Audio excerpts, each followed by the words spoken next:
नमस्कार. सर्वांचे एकदा मनापासून स्वागत आहे आपल्या यूट्यूब चॅनलवर. आज आपण पाहणार आहोत मराठी वर्णमाला आणि त्यावरील प्रश्न आणि उत्तरे. चला तर बघूया मराठी वर्णमाला.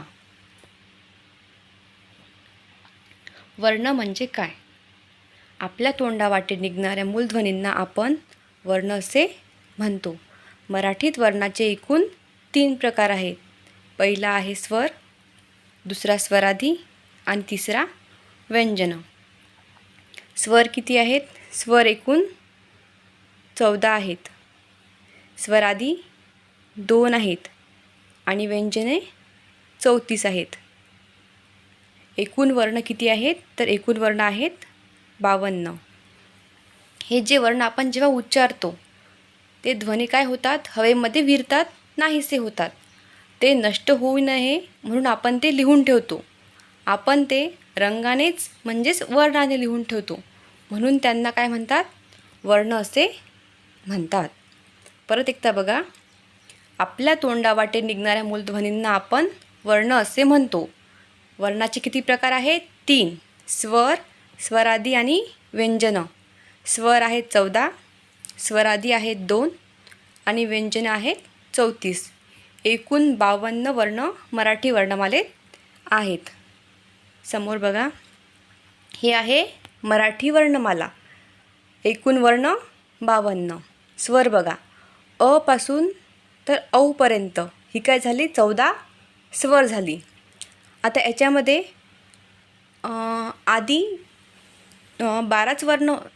आधी 12 स्वर होते, पण इंग्रजीमधून ॲ आणि अ ही 2 नवीन स्वर याच्यामध्ये ॲड करण्यात आली. तर एकूण स्वरांची संख्या झाली आता 14. नंतर स्वरादी बघा. स्वरादी म्हणजे स्वर आहे ज्याच्या आधी असा तो, त्याला म्हणतात स्वरादी. मराठी वर्णमालेत एकूण 2 स्वरादी आहे. अम म्हणजे अनुस्वार होतो आणि आहाला आपण विसर्ग म्हणतो. तर अम आणि आहा हे 2 झाले स्वरादी. नंतर बघा व्यंजने. एकूण व्यंजने आहेत 34. त्याच्यामध्ये बघा क, ख, ग, घ, अंग. तर समोरचं क आणि ख ही आहेत कठोर आणि ग आणि घ ही आहेत मृदू व्यंजने. च, छ कठोर, ज, झ मृदू, ट, ठ कठोर, ड, ढ मृदू, त, थ कठोर, द, ध मृदू, प, फ कठोर, ब, भ मृदू. लक्षात ठेवायचं. नंतर आहे अनुनासिक. आता अनुनासिक म्हणजे काय? नासिका म्हणजे काय होते? नाक होते. ज्या वर्णांचा उच्चार करताना आपल्या नाकावाटे हवा बाहेर पडते त्याला काय म्हणतात? अनुनासिक. आता बघा.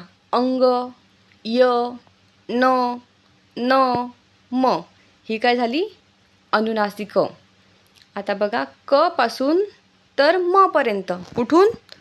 क पासून तर म पर्यंत यांना काय म्हणतात? यांना स्पर्श व्यंजने असं म्हणतात. नंतर अर्धस्वर बघूया आपण. य, र, ल, व. य, र, ल, व ही काय आहेत? अर्धस्वर आहेत. उष्मे आणि घर्षक. श, श आणि स ही आहेत उष्मे किंवाच याला घर्षक असे म्हणतात. कारण जेव्हा आपण याचा उच्चार करतो तेव्हा एक प्रकारची उष्णता निर्माण होते, म्हणून त्याला उष्मे किंवा घर्षक व्यंजन असे म्हणतात. ह आहे महाप्राण आणि ळ आहे स्वतंत्र वर्ण. आणखीन 2 व्यंजने बघा संयुक्त व्यंजने आहेत. क्ष आणि ज्ञ. ती व्यंजनामध्ये ॲड केलेली नाही आहे, पण ती काय आहेत? संयुक्त व्यंजने आहेत. नंतर बघा. आता आपण वर्णमाला आणि त्याच्यावर आधारित प्रश्न आणि उत्तरे पाहणार आहोत. मराठी वर्णमालेत एकूण वर्णांची संख्या किती? आपलं उत्तर आहे पर्याय क्रमांक 3, 52. कारण की आपण पाहिलेलं आहे मराठी वर्णमालेत एकूण वर्णांची संख्या किती आहे? 52 आहे. त्याच्यामध्ये स्वर 14, स्वरादी 2 आणि व्यंजनं 34. प्रश्न क्रमांक 2 बघा. इंग्रजी भाषेतून आलेले नवीन 2 स्वर कोणते? आपलं उत्तर आहे पर्याय क्रमांक 2, ॲ आणि ऑ. कारण इंग्रजी भाषेतून ॲ आणि ऑ हे 2 नवीन स्वर ॲड झालेले आहेत.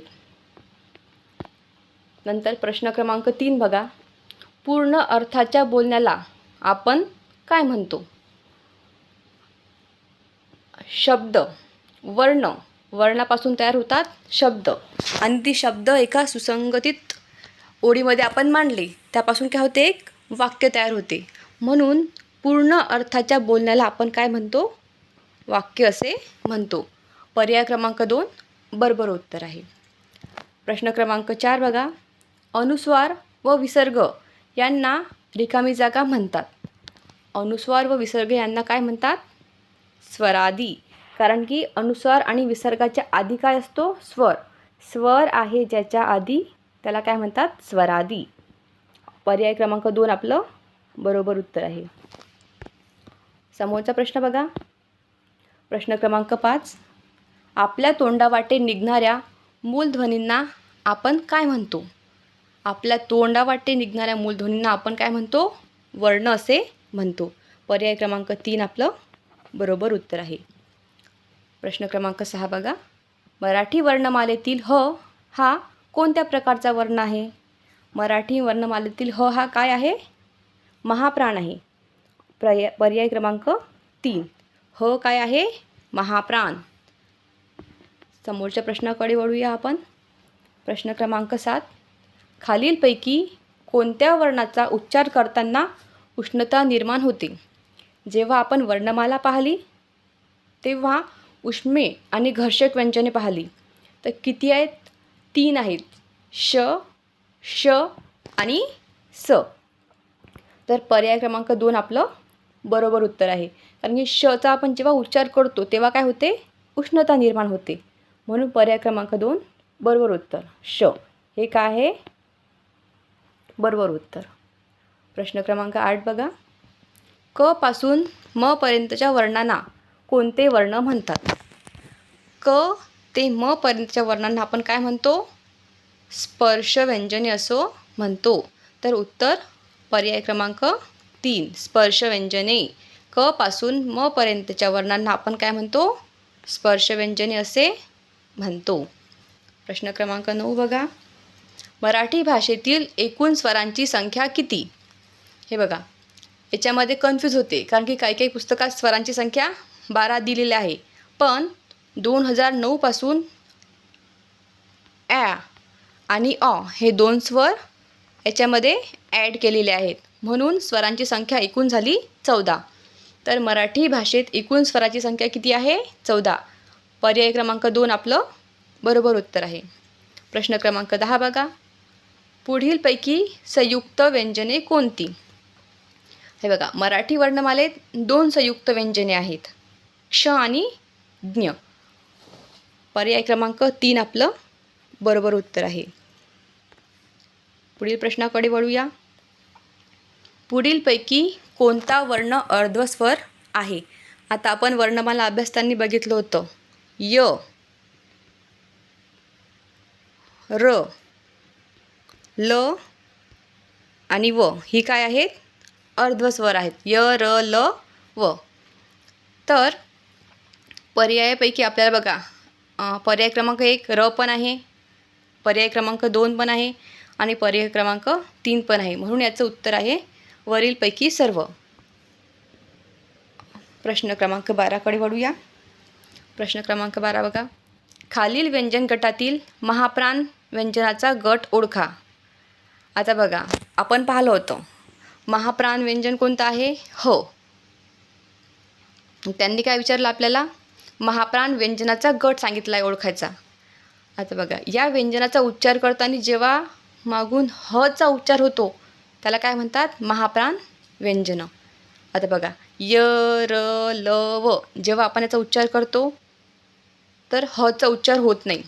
अ, आ, ई नाही होत. पर्याय क्रमांक 3 बघा. त, ट, प, द मागून अचा उच्चार होतो. पर्याय क्रमांक 4 बघा. ख, घ, छ, झ. जेव्हा आपण खचा उच्चार करतो मागून काय येतो? ह लागतो. म्हणून महाप्राण व्यंजनाचा गट कोणता? पर्याय क्रमांक 4 बरोबर उत्तर. ख, घ, छ आणि झ. पुढील प्रश्नाकडे वळूया. प्रश्न क्रमांक 13 बघा. जे वर्ण उच्चारायला कोमल त्यास काय म्हणतात? जे वर्ण उच्चारायला कोमल त्यास आपण काय म्हणतो? मृदू वर्ण. पर्याय क्रमांक 2 बरोबर उत्तर. नेक्स्ट प्रश्न बघा. प्रश्न क्रमांक 14. मृदू वर्णांनाच रिकामी जागा असेही म्हणतात. मृदू वर्णांनाच काय म्हणतात? नाद किंवा घोष. मृदू वर्णांनाच नाद किंवा घोष असेही म्हणतात. आणि त्या उलट जे वर्ण उच्चारायला कठोर आहेत त्याला काय म्हणतात? आपण श्वास आणि अघोष म्हणतो. मृदू वर्ण नाद घोष, कठोर वर्ण श्वास अघोष. समोरील प्रश्नाकडे वळूया. प्रश्न क्रमांक 15. मराठी भाषेतील ळ हा कोणता वर्ण आहे? तर मराठी भाषेतील ळ हा काय आहे? स्वतंत्र वर्ण आहे. कधी तो? पर्याय क्रमांक 3 आपलं बरोबर उत्तर आहे. प्रश्न क्रमांक 16 बघा. क वर्गातील मृदू व्यंजने कोणती? आता आपण जेव्हा वर्णमाला अभ्यासली तेव्हा आपण काय बघितलं? क, ख, ग, घ. तर ही समोरची 2 व्यंजने काय आहेत? कठोर आहेत. कठोर. आणि ही मागची व्यंजने ग आणि घ ही काय आहेत? मृदू आहेत. तर क वर्गातील मृदू व्यंजने कोणती आहेत? उत्तर ग आणि घ. पर्याय क्रमांक 3. क वर्गातील मृदू व्यंजने ग आणि घ आहेत. समोर प्रश्नाकडे बघा. प्रश्न क्रमांक 17. ज्ञ हे संयुक्त व्यंजन या व्यंजनापासून बनलेलं आहे. द बघा. द काय आहे? एक संयुक्त व्यंजन आहे. ते कशापासून बनलेलं आहे बघा. द अधिक न अधिक य बरोबर काय होतो? ज्ञ होतो. तर ज्ञ हे संयुक्त व्यंजन द न य या व्यंजनापासून तयार झालेलं आहे. पर्याय क्रमांक 2 आपलं बरोबर उत्तर आहे. प्रश्न क्रमांक 18 बघा. एकच व्यंजन दोनदा जोडला गेल्यास त्यास काय म्हणतात?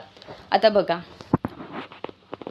एकच व्यंजन दोनदा जोडलं गेलं तर त्याला काय म्हणतात? द्वित्व असे म्हणतात. लक्षात ठेवायचं. एकच व्यंजन दोनला जोडला गेला त्याला द्वित्व असं म्हणतात. तला त जोडल्यास काय तयार होतो? त. मग त काय झालं? हे द्वित्व. तसंच बघा. न ला न जोडला गेला न. म्हणून एकच व्यंजन दोनदा जोडला गेल्यास त्याला द्वित्व असे म्हणतात. समोरच्या प्रश्नाकडे वळूया आपण. प्रश्न क्रमांक 19. ही भाषा मराठी भाषेची मूळ भाषा आहे. तर बघा. पर्याय क्रमांक 2. संस्कृत ही भाषा काय आहे? मराठी भाषेची मूळ भाषा आहे. संस्कृत ही भाषा मराठी भाषेची मूळ भाषा आहे. हे तुम्ही लक्षात असू द्या. प्रश्न क्रमांक 20 बघा. स्वरांना रिकामी जागा असे म्हणतात. तर स्वरांना काय म्हणतात? विवृत्त. काय म्हणतात? विवृत्त. पर्याय क्रमांक 3 आपलं बरोबर उत्तर आहे. स्वरांना विवृत्त असे म्हणतात. समोरचा प्रश्न बघा. प्रश्न क्रमांक 21. मृगाक्षी या शब्दातील एकूण व्यंजने किती? आता आपण जर मृगाक्षीकडे पाहिलं तर आपल्याला 3 व्यंजने सहज दिसून येतात. पण बघा. मृ कशापासून तयार होतो? म आणि रुची उकार. मृ. मग म एक व्यंजन, रुची उकार दुसरं व्यंजन, ग तिसरं व्यंजन आणि क्ष चौथं व्यंजन. तर मराठी मृगाक्षी या शब्दात एकूण किती व्यंजने आहेत? 4. पर्याय क्रमांक 1 आपलं बरोबर उत्तर आहे. मृगाक्षी या शब्दात 4 व्यंजने आहेत. प्रश्न क्रमांक 22 बघा. सूर्य, श्रम, वृता, कृपा या शब्दातील जोडाक्षराची शब्दांची संख्या किती? तर बघा, सूर्यमध्ये काय आहे?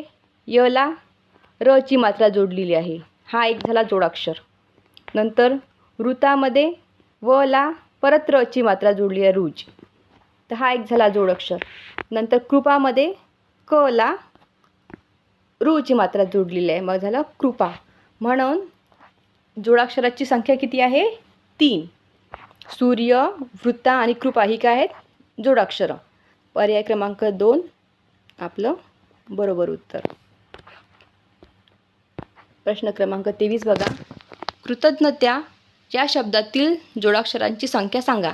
आता आपल्याला माहीत आहे कृतज्ञता किती जोडाक्षर आहे? एकच आहे, कारण की क ला काय लागलेलं आहे? रू ची मात्रा लागलेली आहे. म्हणून ऑप्शन क्रमांक 2 आपलं बरोबर उत्तर आहे.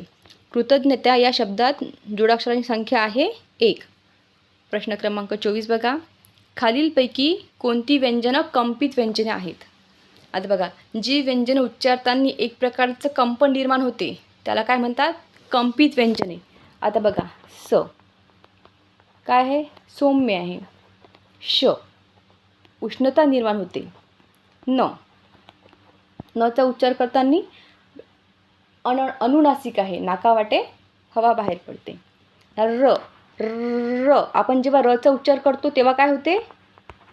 आपल्या जिभेमध्ये एक प्रकारचं काय होते? कंपन तयार होते. म्हणून ऑप्शन क्रमांक 4 र हे काय आहे? कंपित व्यंजन आहे. आता शेवटच्या प्रश्नाकडे वळूया आपण. प्रश्न क्रमांक 25 बघा, ग नंतर र हा वर्ण जोडून आला तर ते जोडाक्षर कसे तयार होईल? आता बघा, ग ला र जोडून आला तर ते जोडाक्षर कसे तयार होईल? तर ते जोडाक्षर असे तयार होईल बघा, हा ग आणि त्याला र कसा लागतो? तिरपा पाय, ग्र. तर पर्याय क्रमांक 3 आहे आपलं बरोबर उत्तर. ग नंतर र जोडून आल्यास ग्र हे जोडाक्षर तयार होईल.